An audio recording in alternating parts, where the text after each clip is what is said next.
Hi, everybody. This is SAAD for the SAAD Truth. Many of you who follow my public engagement know about my diagnosis of Ostrich Parasitic syndrome.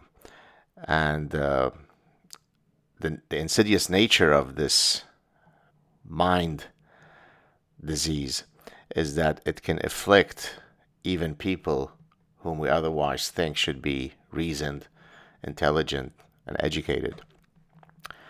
Some of you who follow me on social media probably saw my rebuttal to Lawrence Krauss's tweet, wherein he tweeted the following, quote, "I expect hate tweets, but why this is, quote, act of terror, close quote, but killing 50 in Las Vegas or similar car attack in New York City in May wasn't."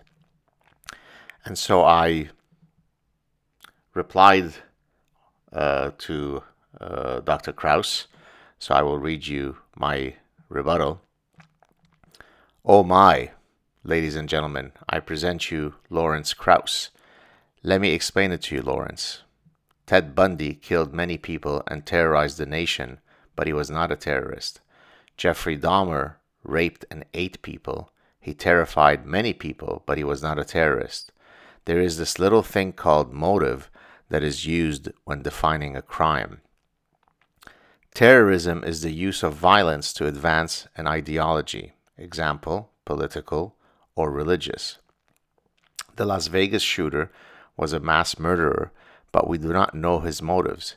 If he did it to advance the Amish agenda, then it is terrorism. If he did it because he was angry at the world and snapped, it wasn't. If you murder someone in a premeditated manner for pecuniary gains, you could get the death penalty. If you accidentally kill someone whilst driving your car, you might be found guilty of involuntary manslaughter. We don't consider both acts instantiations of murder because of this little thing called motive, etc. I hope that this clarifies things for you, Lawrence. You're welcome, buddy. I'm always available to help with any raging bouts of Ostrich Parasitic syndrome. Cheers."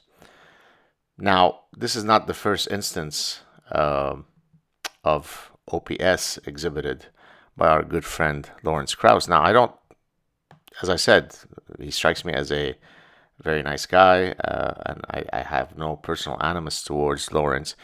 But the reason why I take the time to,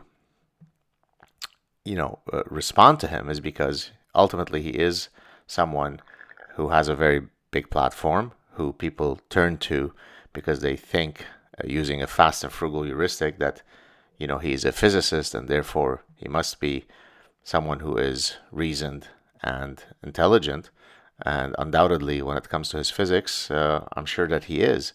But I've seen now two instances, at least, and maybe there are others, where OPS has regrettably struck a physicist.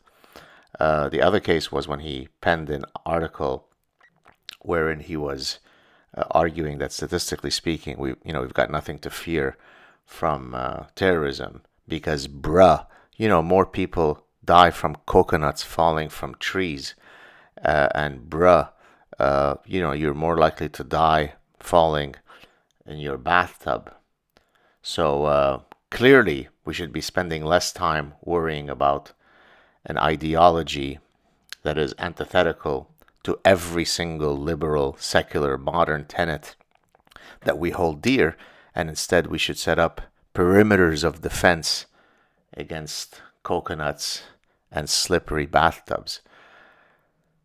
So there you have it, folks. OPS is truly a devastating illness of the human spirit, and as many of you know by now, it is going to be a central element in my next book, so stay tuned for that.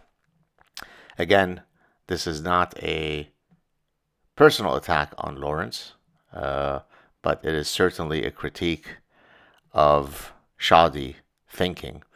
And shoddy thinking in the context of some of the issues that the West is facing has some very nefarious consequences. Wishing everyone a good weekend, or maybe I guess it's too early to wish you a good weekend. It's only Thursday. Wishing everyone a good Thursday. I'll talk to you soon. Cheers.